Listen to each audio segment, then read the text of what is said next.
Hey guys, welcome back to the Tegiwa YouTube channel. We're joined again by Matt today with his GR Yaris. Thanks for coming down, Matt. Today we're talking bushes.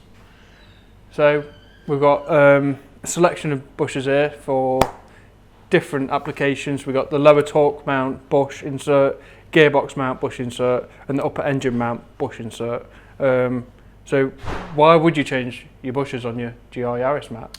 Well, the bushes that we're talking about really are the ones that are inside the engine mounts. So the ones that are in there from factory, they're there for comfort, vibration, things like that. But they do allow a bit of movement. So if you're using your car harder or you're making more torque, you're going to be stressing those mounts out, and you're basically just going to have a lot more movement in your engine, inside your engine bay. So we've got two remedies for that. We've got an out-and-out replacement, which are these AirTech just replacement rear torque mounts. They come in two different bushing stiffnesses, and then we've got these inserts which work alongside your factory mounts. And again, there's two different stiffnesses there. One for but both these come with a stiffness for road, so it's a little bit more compliant, and then we've got a stiffer one for track. So the trade-off is vibration, but with the road ones, I'm not expecting anything too bad, to be honest. I've heard very good things. So another thing to worry about on these Yarises is that people are saying that after just a few thousand miles, they're starting to see wear on that rear mount, which does the lion's share of the torque reaction there. And my car's done just under 10,000 miles and probably 6, 7, 8 track days, something like that. So it's be interesting to see what the state of mine is. Yeah. So yellow is the road. That's right. That's what you're going for today. Yeah. And black is like sort of the hardcore. Yeah, it's certainly harder. I don't know what the shore rating is of each, but yeah, this is what you'd fit. So these ones are the ones that you'd fit for if you use the car every day, like I do. These are the ones that you're going to fit if you want to stay with your OEM mounts, but also you might use it just at weekends or for track days or things like that. These are a really cost-effective way of limiting the movement in those factory mounts.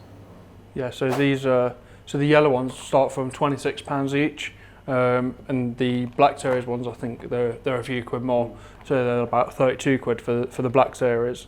But while we're talking about that, and we've got the AirTech billet mounts here, why would you go for a whole new mount rather than, you know, because these are 180 quid compared to like a 30 quid option? Yeah. Really. Well, going back to what I was saying before, it depends on what state your mount is in, and what you know, if you want to take your OEM mount out of that equation, then something like this is perfect. And you know, it's a really nice machined bit of bit of metal there with a proper, fully solid bush in there. So there's no voids in it, whereas the OEM mounts do still have a bit of, do still have a gap. We'll see that when we get them off the car. But yeah, that's why you'd want to replace it completely, just because it's a bit more of a full, complete solution rather than just working alongside and sort of patching the holes, literally of your OEM mounts. Cool. So we'll now get the car on the ramp inside the workshop, take off the old bushes. We can see obviously how they fared after 10,000 miles, and get these ones in. How long do you think something like this will take? Obviously, it's hard to say without. Yeah, I mean, on the spot a bit. I know that I can see them all, so that's a good start. Some cars have got quite a lot of stuff on top, so I would say, certainly if you're doing this on your own, on your drive, no more than a day. But I think certainly the rear mount, the torque mount, that's quick. I've been underneath it, serviced the car myself, and yeah, I'm sure we can get that off in just a few minutes. But the other ones, we've got things like coolant expansion tanks, the ECU and the airbox are in the way of, on top of the gearbox side. So but nothing major, no big heavy components. Still very, very doable on your drive. Cool. Let's cut to the workshop. Okay, so the car's in the workshop now, ready to go up on the ramp. We thought we'd unbox the bushes so we can sort of show you what's inside. It's not going to be anything exciting really, but no, they pretty much do what they say on the tin, don't they? So yeah, should we unbox these ones? Yeah. What have you got there? I've got a black one. A lower, so we can compare lower torque mount.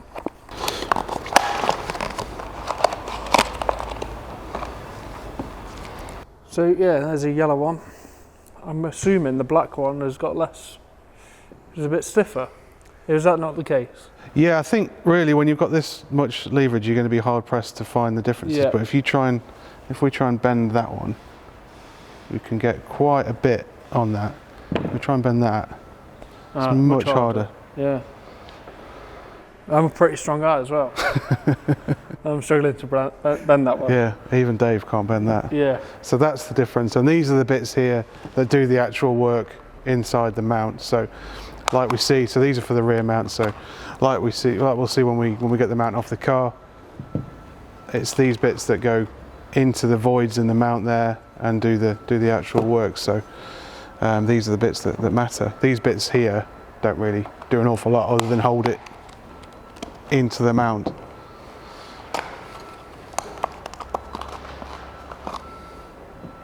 sure how that one.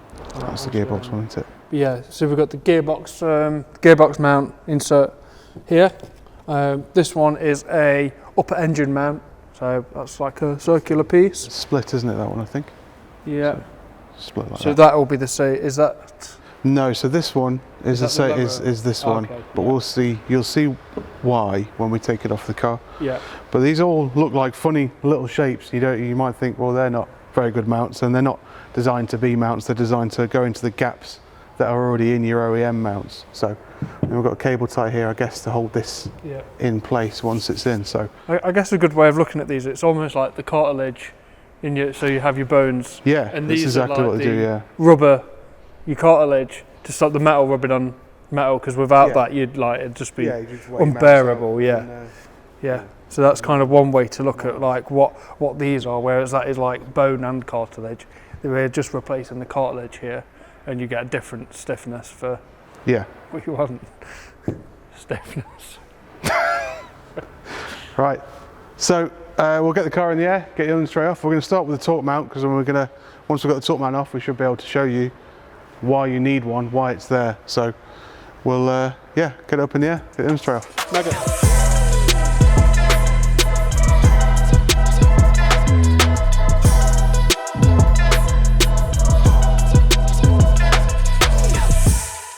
So the under tray is off now, and once it's off we can clearly see the rear mount. So that's held on by this 22mm bolt underneath here, and then these four 14mm bolts here. So we'll whip those out and we'll get the mount off.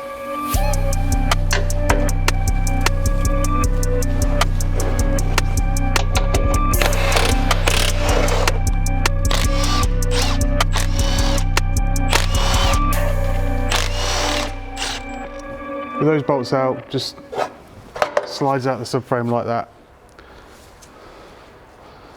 So this is the mount that we're going to reinforce today. So mine's not looking too bad, to be honest. So what you're looking for really is any cracks down here, and this bit looks like it's definitely separate from this part, but it's nice. I'm not sure if it's supposed to be or not, to be honest. But either way, we're going to be putting the mount reinforcements in with those. So now that we've got this bit off as well, you can clearly see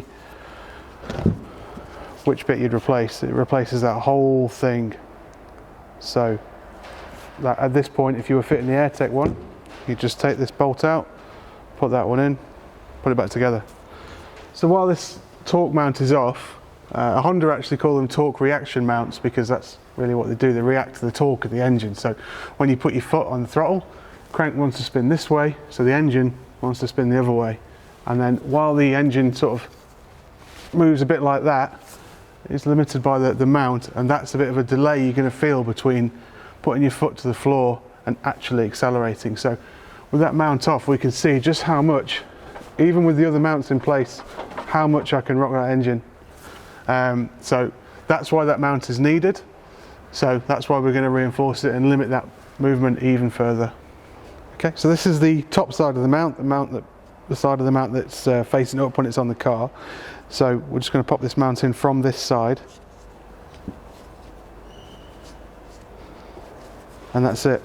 So fills these voids quite nicely. There's still a little bit of room for movement, and that's going to be important for noise, vibration, just general comfort inside the car. But the main bit of movement we want to stop is it going forwards and backwards, and that's where these are going to come into play. So with that in, we just pop it back on the car.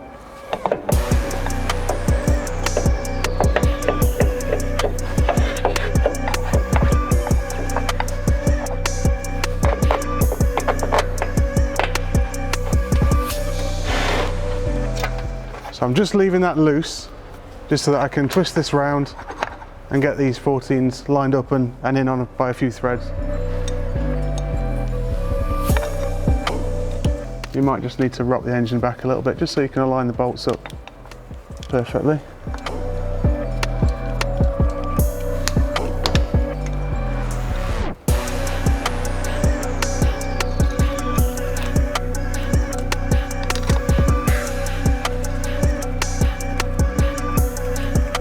Okay, so now that all the bolts are in by a good few threads, we can tighten them all up.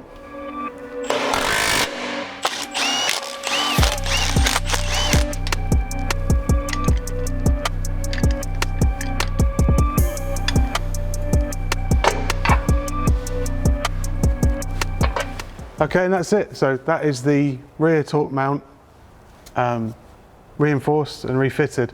So that does the lion's share of the movement. So now I can't move this at all by hand. You know, we can compare that to how much we were seeing it move without the mount there at all. So many people just leave it there. You can leave it there if you want to, but as with anything really, it's going to find the next weakest thing. So the next weakest things are going to be the two top mounts. So we're going to reinforce those as well while we're here. Right, now that we've done the lower torque mount, we're going to move on to the driver's side engine mount. Now a little pro tip, don't put that under tray back on yet, because there's a good chance we're going to drop a bolt or a socket or something. So we'll leave that off for the time being, and then we'll put it on last thing. So the driver's side engine mount is just here. So it looks like we're going to have to take this coolant expansion tank off, and I'll probably just whip this engine cover off to make that a bit easier. And then we're not going to degas the aircon system, which is these two pipes here. So we'll just have to try and wiggle it around that. So before we take this mount off, we're going to need to support the underside of the engine. So what we're going to use to support that is you can use a jack with a bit of wood or some rubber or something soft to support the bottom of the engine there, or an axle stand again with some wood on the top, or a rubber jacking block or something like that. So that's everything that we need to take off, I think. So let's get started. The first thing I'm going to do, engine cover off, then this, and then I'm going to support the bottom of the engine.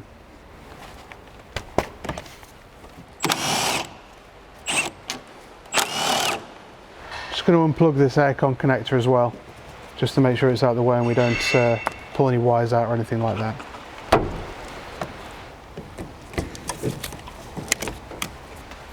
So we'll just set that over here. I'm going to try and keep it the right way up just so it doesn't spill out of anywhere. I'm not sure if it would, but just to be safe. So with that out of the way, we've got a pretty clear view of the bolts and nuts that we've got to undo here. So looks like we've got three main ones holding this bracket to the car. We've got a central one that holds this aluminium section here into the bracket, and then we've got three, looks like 17mm bolts there, just holding it to the actual engine. So now that I can see all those, I'm going to get a jack under the car with something to support it, and then we'll undo all of those.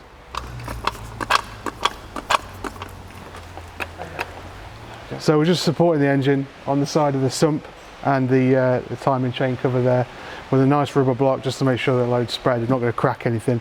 So now we've done that, we can undo these bolts, wiggle this mount out hopefully, and then get the insert fitted.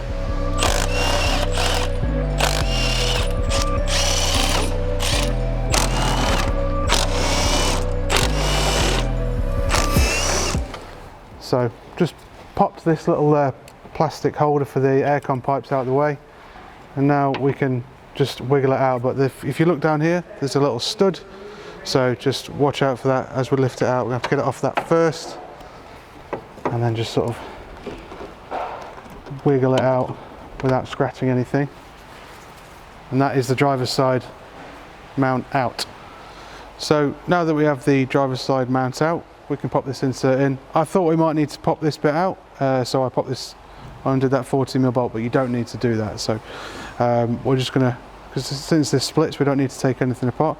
We can just feed it in, and then we secure it using this cable tie that's already come with it. So I'll try and do it so that you can see. There she goes. So now we've got the insert in, we're going to pop the cable tie in. What we're going to do is we're going to hide the end of the cable tie, this here, just under this mount here, so you can't see it. So we're going to feed it in from this way. Which way is it going to be? Like that. It's got this nice groove all the way around it to feed it around. So once it's through that side, pop it over through there.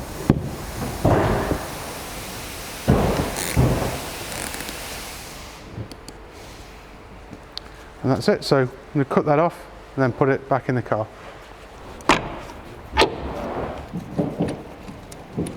Right, so now we've got all the bolts and nuts holding this mount on in by a few threads. As you might have seen while we were fitting it, you might have to just jack the engine up, let it down, move it a little bit if you can, you've got a good solid mount here to move it around on if you need to. Just to get all those bolts in and lined up. Don't go tightening everything up before you've got everything in. So now that that's done, we can tighten up all these bolts, take the jack out, and then move on to the gearbox side.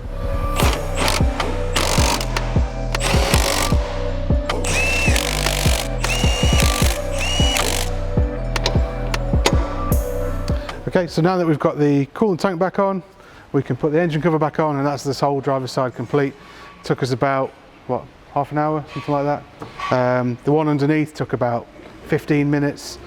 I'm hoping that the gearbox one should be easier than this one because there's less stuff in the way, I think. So yeah, we'll move the jack over to that side and then carry on with that one.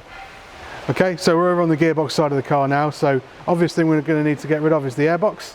Obviously I've got this Venturi, as you can see, but the standard one will need to come out as well. So you'll have some hose clips here, and then just basically pull it out. You've got a connector and a couple of vac lines on the standard airbox that this one doesn't have. But if you've got one like me, then you've got a couple of mounts down here, the MAF connector here, and then just this one Jubilee here. So we'll whip that out, and then it looks like I'm going to have to take the ECU out as well, because one of the bolts at the back here is just obscured by this ECU. So I don't think I'll need to unplug it, I'll just need to move it a little bit.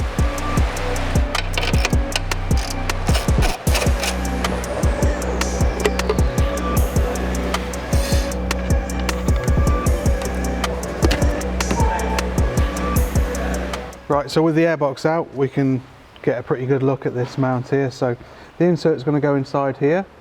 So we've got some, looks like 12mm head bolts holding the actual aluminium mount to the gearbox. Then we've got some 14mm bolts holding this, and nuts holding this metal bracket to the car, to the chassis leg. We can't get to this bolt down here because this is in the way. So I think we're going to have to we're going to have to remove this one anyway because it's on the mount. And then this 10mm nut here as well. So we'll get this out of the way, make sure we can see everything that we need to see.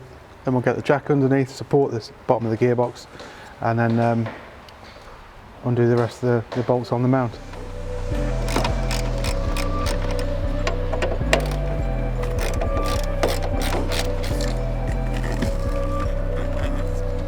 Right, so just by moving it a little bit, we've got access to everything. So I don't really want to start unplugging all this and maybe inducing some error codes or something like that. So we'll just leave it there, and we'll get to the rest of the bolts after we've jacked the gearbox up. So again, you'll need the under tray off to get to the bottom so you can jack it all up. So I'm just going to use the jack with a little block of rubber or wood, whatever you've got, something soft to spread the load out and support the gearbox from the bottom.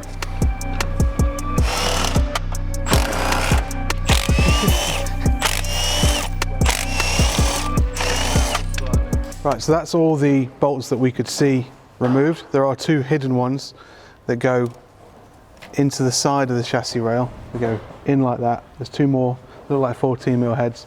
So we're just going to get a spanner, undo those, and then the whole thing should just lift out.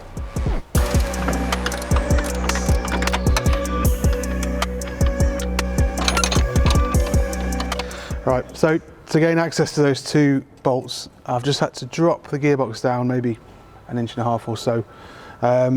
So those 2 are out now, so that's everything out. So we'll just hold this ECU clear, and much easier than the driver's side, we can just lift that out. So I'm just going to take this 14mm from the underneath.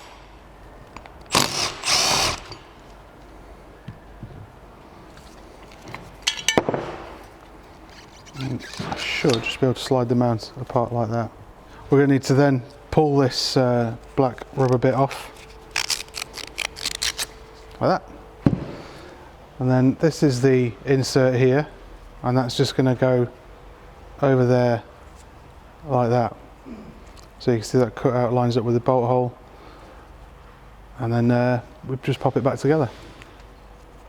In fact, put that in there first, because we've got these little tabs here, and they need to go over this little square in here, which is going to be awkward if they're on that mount there.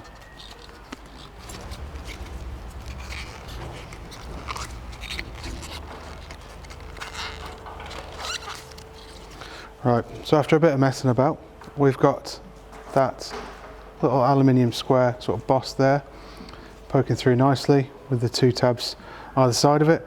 We've got everything where it needs to be inside here. The next thing to do is pop this back in. So what we'll do, arrange it so it was in the car like that, and then we know that this was that way up. So in it goes.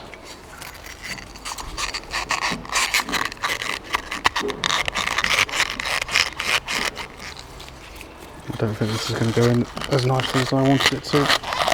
Oh! That was really nice. So once that goes in, it does take a bit of force, but once it's in, we can just pop that bolt back in, tighten it up, and then pop it back on the car. In an ideal world, we'll get all the bolts in like we did on the engine side, on the engine mount side there, before we tighten anything fully. But as I had to drop the gearbox away to get access to these 2 bottom bolts here, I'm just going to end up tightening those 2 anyway, so I might as well tighten up all of these ones attaching the steel bracket to the chassis, and then we'll just move the engine and gearbox around to line the rest of the bolts up. They're not going to be too far out anyway.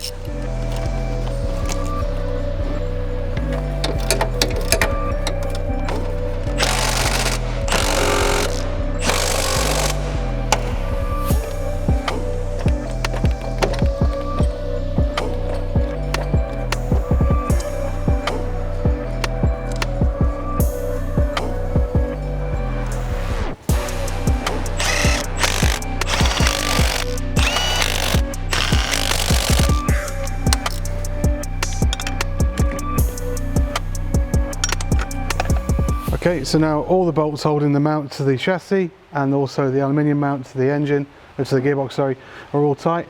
We put this ECU bracket back on, just tighten those up. So the only thing left to do now is put the airbox back on, and that's it, all done.